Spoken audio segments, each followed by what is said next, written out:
Hello जी, welcome back to our channel science for tenth. कैसे हैं आप सभी? तो बच्चों, मैं आप सभी के लिए लेकर आया हूं एक और very important case study and the most expected one also, जो कि आपके क्लास टेंथ के इस सेशन यानी 2022-23 बोर्ड एग्जाम साइंस में आ सकती है। जी हाँ, तो इसीलिए अगर आपने वीडियो मिस कर दी और फिर सेम केस स्टडी है, इससे मिलता जुलता सब पार्ट्स में आगे आने वाले क्वेश्चंस जो हम देखने वाले हैं विद सोल्यूशन, अगर आपके क्वेश्चन पेपर के अंदर पूछ लिए गए और आपने ये वीडियो नहीं देखी तो बाद में मुझे मत कहना सर, मतलब हमने मिस कर दिए वीडियो, बिकॉज ये बहुत ज़्यादा इंपॉर्टेंट होने वाली है। बिकॉज इसमें से हाईली एक्सपेक्टेड क्वेश्चंस हैं जो कि आपकी same to same ditto same आ सकते हैं आपके बोर्ड एग्जाम के अंदर। तो वीडियो को पूरा एंड तक ज़रूर देखिएगा। एंड अब इस चैनल पे बहुत सारी केस स्टडीज आगे भी आने वाली है, बहुत सारे हम ऐसे एक्सपेक्टेड क्वेश्चन पेपर्स भी प्रैक्टिस करने वाले हैं। इसलिए जल्दी से चैनल को, अभी तक आपने सब्सक्राइब नहीं किया तो सब्सक्राइब कर लीजिए, वीडियो को लाइक ज़रूर कीजिएगा अगर आपको अच्छी लगे, एंड अपने सभी फ्रेंड्स को शेयर कीजिएगा ताकि उनका भी इस वीडियो से फ़ायदा हो सके। तो जल्दी से शुरू करते हैं, लेकिन स्टार्ट करने से पहले मैं आपको बता दूं कि आपकी एनसीईआरटी का page number 49, 50, 51, 52 from the chapter metals and non metals आप रिवाइज कर लीजिए, बिकॉज इन 4 पेजेस से ये पूरा केस स्टडी डिजाइन किया गया है। ठीक है, अब इसमें से मैं आपको ना सारे जो भी एक्सपेक्टेड क्वेश्चंस है वो सब करवा दे रहा हूं, हालांकि आएंगे इसमें से थोड़े ही, लेकिन हमें सारों की तैयारी होनी चाहिए। ठीक है, तो जल्दी से शुरू करते हैं। The reactivity series is a list of metals arranged in the order of their decreasing activities. Using this series, we can easily determine the processes involved in the extraction of those metals from the Earth's crust. Some metals are found in the free state and some in the form of compounds. The reactivity series has been experimentally determined with the help of displacement reactions in which a more reactive metal displaces a less reactive metal from its salt solution.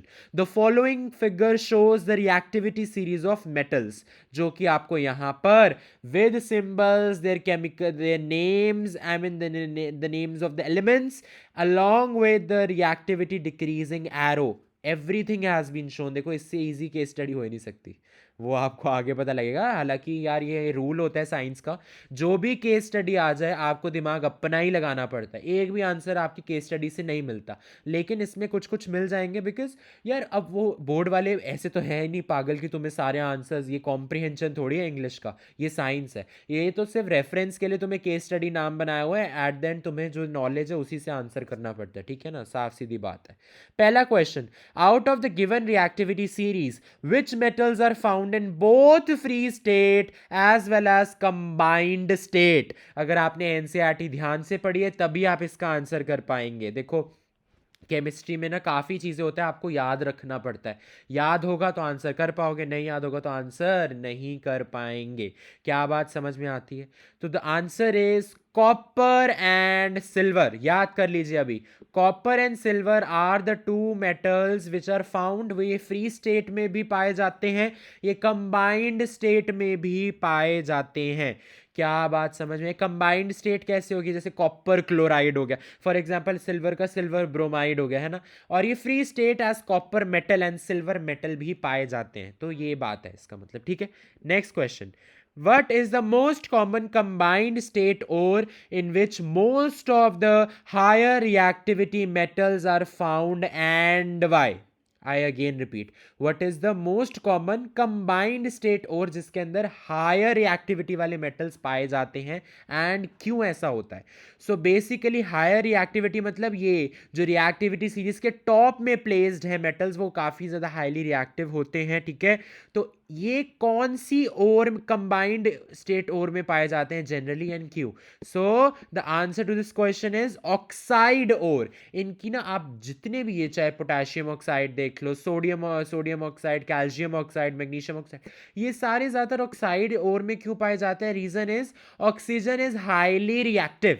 Okay, oxygen is highly reactive and most abundant on earth, क्योंकि ये सबसे ज़्यादा reactive है एक तो, और सबसे ज़्यादा पाई जाती है। तो ऑब्वियसली एलिमेंट्स इन्हीं के साथ कंबाइन करके बनाएंगे और, एंड ऑक्सीजन के साथ कंबाइन करने वाली ओर को क्या नाम दिया जाता है? ऑक्साइड नाम दिया जाता है, इसलिए ऑक्साइड ओर कहा गया है। ठीक है, next question, name the metal that is obtained upon reduction of the ore cinnabar. Okay, and mention the method by which it can be extracted. अब आपको पता होना चाहिए यार, सिनाबार किसका ओर होता है? Cinnabar is the ore of mercury. Yes, mercury, mercury का और होता है, तो ऑब्वियसली इसकी रिडक्शन करने पे कौन सा मेटल मिलेगा? मर्क्यूरी मिलेगा, है ना भाई? तो अब इसका उल्टा भी पूछ सकता है कि मर्क्यूरी की कौन सी ओर होती है? The answer is cinnabar. तो दोनों तरफ पता होना चाहिए। Okay, and the method by which it can be extracted is heating. नहीं नहीं, रोस्टिंग कैल्सिनेशन नहीं, हीटिंग से। Heating is the method. Simple heating करिए सिनाबार की, आपको मर्क्यूरी मिल जाएगी। क्या बात समझ में आती है? देखो ऐसे ट्रिकी क्वेश्चंस आने वाले हैं आपके बोर्ड के पेपर के अंदर, इसीलिए मैं सब करवा रहा हूं, ठीक है? Next question, how does extraction of zinc from its sulphide ore and carbonate ore differ from each other? यानी जिंक सल्फाइड की अगर मैं बात करूं, जिंक सल्फाइड ओर में से जब हम जिंक को एक्सट्रैक्ट करते हैं एंड जिंक कार्बोनेट ओर से जब हम जिंक को एक्सट्रैक्ट करते हैं, तो दोनों में फर्क क्या है? फर्क कुछ भी नहीं है, फर्क इज प्रोसेस में फर्क है। बात समझ में आई? So what is the process, let us C.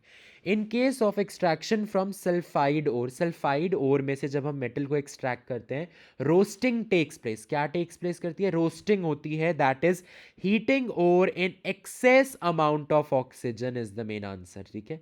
Where in case of extraction from carbonate ores, calcination takes place, that is heating ore in limited supply of air। क्या बात समझ में आई? अब ये ऐसे आप याद कर सकते हो, कार्बोनेट स्टार्ट्स फ्रॉम सी, तो कार्बोनेट में कैल्सिनेशन होती है, तो बाकियों में रोस्टिंग होती है, यानी सल्फाइड ओर में रोस्टिंग होती है। सल्फाइड ओर किसी भी मेटल की हो सकती है, ठीक है? बेसिकली बात यह है कि अगर सल्फाइड ओर वाले ग्रुप से है मेटल तो उसकी रोस्टिंग होगी, अगर कार्बोनेट ओर ग्रुप से है वो मेटल तो उसका कैल्सिनेशन किया जाएगा। अब रोस्टिंग और कैल्सिनेशन की डेफिनेशन भी आपको मेंशन करनी पड़ेगी इस आंसर के अंदर। Okay, next, what is the process of converting metal oxide to metal called? यहाँ प्रोसेस का नाम नहीं पूछ रहा, प्रोसेस बट वो पूछ रहा है डिस्क्राइब करो, what is the process? So the answer is the metal oxides are reduced to corresponding metal by simply using suitable reducing agents such as coke or you can say carbon। तो हम carbon जैसे reducing agents का use करते हैं to reduce metal from their metal oxides. Okay, next, from the above given reactivity series, an oxide of element Y reacts with element wait यहाँ पे X, an element X reacts with element Y to join railway tracks or cracked machine paths. Identify X and Y and also name the reaction process. Okay, सो यार ये railway tracks नाम से इतना famous question ना, PY cues उठा के देखो इतना पूछा हुआ है रेलवे ट्रैक्स पे तो ये question. So the answer is किसका oxide? Iron oxide. Iron oxide को हम किससे ट्रीट करते हैं? एलिमेंट्स, एल्यूमिनियम से, ठीक है? और इस प्रोसेस का नाम क्या है? Thermite process. देखिए आपके लिए आंसर्स भी मैंने लिखे हैं। एक्स इज आयरन, यानी आयरन की हम ऑक्साइड लेते हैं, वाई इज एल्यूमिनियम के साथ उसको रिएक्ट करवाते हैं टू जॉइन रेलवे, क्योंकि ये काफ़ी हाईली एक्सोथर्मिक प्रोसेस होता है, हीट काफ़ी ज़्यादा रिलीज होती है इसलिए, एंड इस प्रोसेस का नाम है थर्मिट प्रोसेस। सो थर्मिट प्रोसेस पे पहले भी बहुत क्वेश्चंस पूछे गए हैं, इस बार भी पक्का आने वाला है, तो पढ़ के जाना ढंग से, ठीक है? नेक्स्ट, वैसे मैंने रिवाइज करवा ही दिया इसके अंदर। Why elements present on the top of the reactivity series cannot be obtained from their compounds by heating with carbon?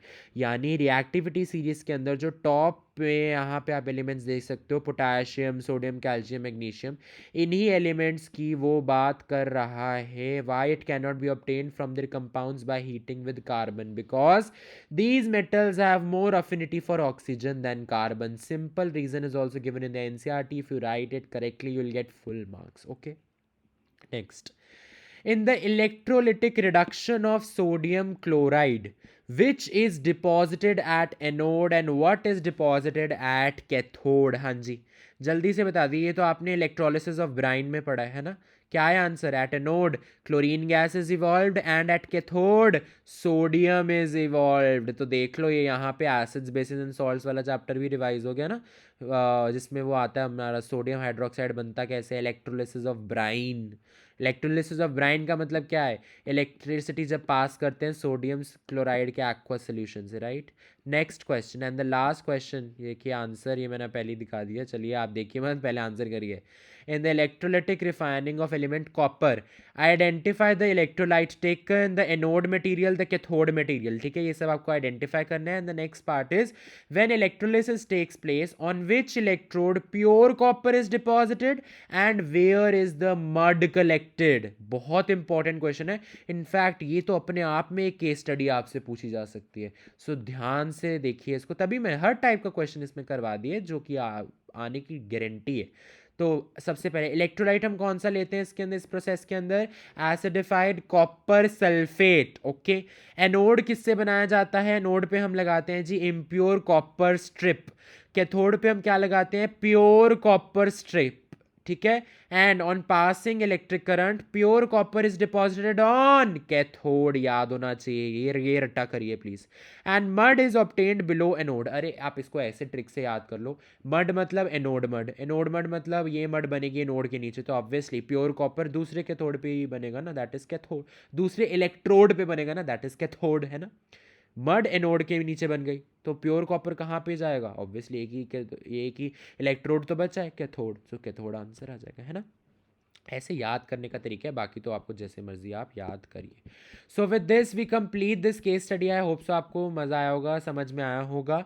तो हमने बेसिकली ये 49, 50, 51, 52 में जो भी इंपॉर्टेंट क्वेश्चन है एक तरह से आप देख लो कि इस केस स्टडी के थ्रू हमने सारे रिवाइज कर लिए हैं।